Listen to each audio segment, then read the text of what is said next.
Graças e paz, queridos, aqui Pastor Sérgio Soares compartilhando uma mensagem, um sermão textual natural à luz de 2 Crônicas, capítulo 7, versículo 14. E o tema da mensagem é como alcançar o favor de Deus. Diz assim em 2 Crônicas 7,14: Se o meu povo, que se chama pelo meu nome, se humilhar e orar e buscar a minha face, se converter dos seus maus caminhos, então eu virei do céu, perdoarei o seu pecado e sararei a sua terra. O escritor de Crônicas narra um momento onde o povo de Deus precisava viver uma intervenção divina. O povo vivia uma época difícil, uma época conturbada, e havia uma necessidade de que eles fossem visitados pelo favor de Deus. Existe tempo na vida da gente que, por nossas atitudes, por nossas incoerências, nós entramos em desertos que Deus não nos mandou entrar. E quando eu olho para 2 Crônicas 7,14, eu percebo que somos semelhantes a esse povo. E da mesma forma que a orientação chegou ao povo de Deus em Crônicas 7,14, chega a mim e a você nesse tempo também. Quais são as orientações, então, para que possamos alcançar o favor de Deus? O texto diz: se meu povo, que se chama pelo meu nome. A primeira coisa é, dentro das nossas crises, dentro das nossas indagações, nós sabemos a quem chamar. Chamar o Senhor pelo nome quer dizer saber quem Ele é. Só chama o Senhor pelo nome quem o conhece. Isso me faz lembrar quando aquele cego estava à beira do caminho e toda a multidão passava e ele começou a gritar: Jesus, filho de Davi, tende misericórdia de mim. É interessante que ele era cego e o certo, a multidão ou alguns chamariam Jesus, filho de José. Mas aquele homem sabia quem estava passando naquele caminho. Quando ele grita Jesus, filho de Davi, sabemos que na paternidade natural o pai dele era José, mas quando ele está dizendo Jesus, filho de Davi, ele está dizendo o seguinte: para ser rei tem que ser da genealogia de Davi. E quando ele chama Jesus de filho de Davi, está dizendo assim: eu te reconheço como rei. O primeiro favor, então, para alcançarmos, a primeira atitude para alcançarmos o favor de Deus é chamar ele pelo nome, é saber a quem nós confessamos. Em segundo lugar, o texto diz que é se humilhar. A palavra humilhar não tem o teor, a conotação de ser pisado, de ser esculachado, não. Se humilhar é reconhecer que existe alguém acima de você. Se humilhar é reconhecer que existe alguém com um potencial acima do que o seu, e principalmente, falando em se humilhar diante de Deus, é entender quem Ele é e entendermos que nós somos. Se somos o que somos, é porque Ele fez quem nós somos. Se somos vaso na mão do olheiro, é porque fomos barro nas mãos dele. Então, independente de quanto eu cresça, de quanto você cresça, de quanto você ganha, tenha ou seja, o que tenha estudado ou conquistado, nós somos barro. E para sermos vasos nas mãos dele, precisamos ser vasos amassados pelo olheiro. Segunda atitude para alcançar o favor de Deus, então, é me humilhar. Terceiro é orar. E falar de oração torna-se até mesmo desnecessário, porque você e eu sabemos que a oração, ela encurta caminho. A oração é o elo, a oração é a ligação entre a terra e o céu. A oração liga o teu coração, a tua alma, a tua vida ao coração do Eterno. Mas o livro de Crônicas diz que, como terceira atitude para alcançar o favor de Deus, é orar, é conversar com Deus. 1 Samuel capítulo 1, a Bíblia vai dizer que Ana tinha um problema dentro de casa, ela corre para a igreja e ela vai orar.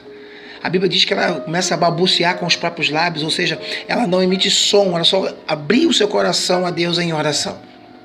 Às vezes, contamos nossos problemas para tanta gente, vamos para o WhatsApp, vamos para o Facebook, colocamos nos sentindo isso, nos sentindo aquilo, e não falamos com aquele que é a solução para os nossos problemas.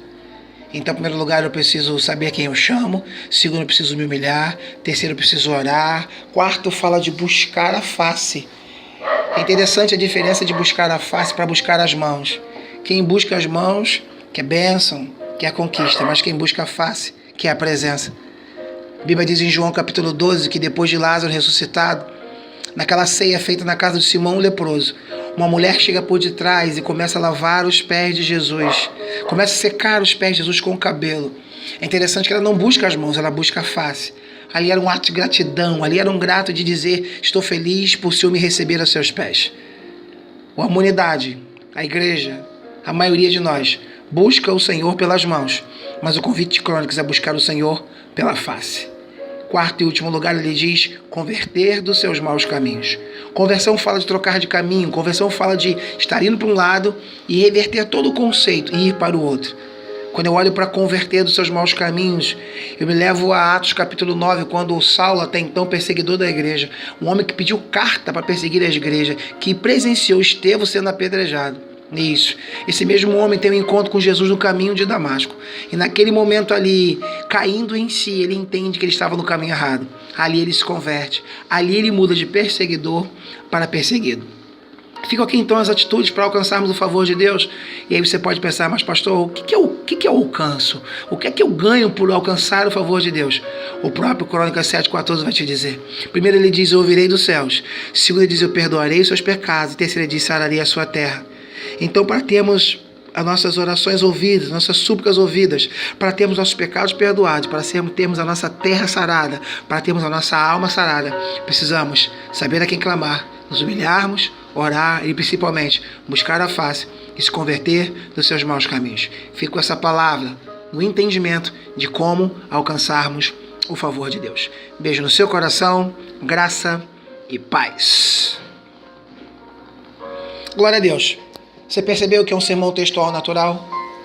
Eu quis fazê-lo antes mesmo de entrar na questão da aula, justamente para que você pudesse primeiro ser envolvido pela mensagem, para que depois você entendesse a questão da aula.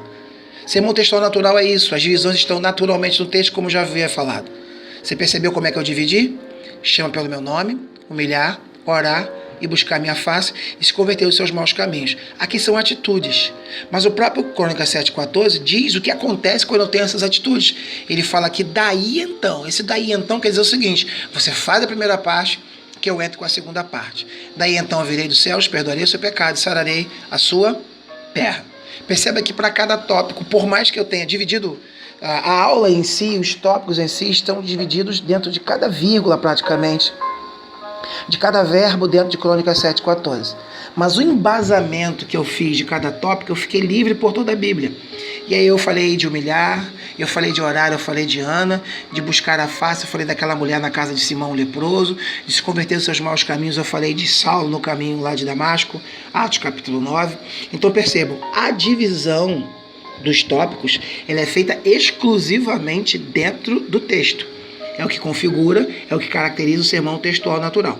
Mas o embasamento, aquela refutação, você tem toda a Bíblia para percorrer. Essa que é a questão do sermão textual natural. Trouxe esse exemplo para que você possa se esmeirar nele, se espelhar nele, para que na nossa avaliação já, valendo o ponto, você saiba como caminhar. Os textos que eu dei para você, na realidade, são para o seu sermonário futuro, mas também para você escolher um desses, aquele que você se sinta melhor, salvo Crônicas 7,14, devido a essa mensagem que eu fiz para vocês. Então você vai escolher qualquer um desses aí que eu citei para você como exemplo, né? Para que possa ser pregado.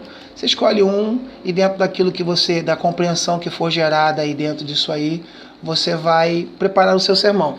Desse jeito, sermão textual natural. Então você tem o Salmo 1, versículo 1, você tem Neemias 4,19, você tem João 3,16, Filipenses 3, 13 e 14, 1 Pedro 2, 10 a 11, Salmo 40, do 1 ao 3, ok? Qualquer dúvida me chama no privado, parabéns aí pela pegada de vocês, pelo crescimento, ok? Lembre-se, o curso à distância ele é feito de disciplina. Se faltar disciplina a gente não consegue até o final das aulas. E lembrando que hoje a vibe do momento, né, é as faculdades EAD, que é o ensino à distância.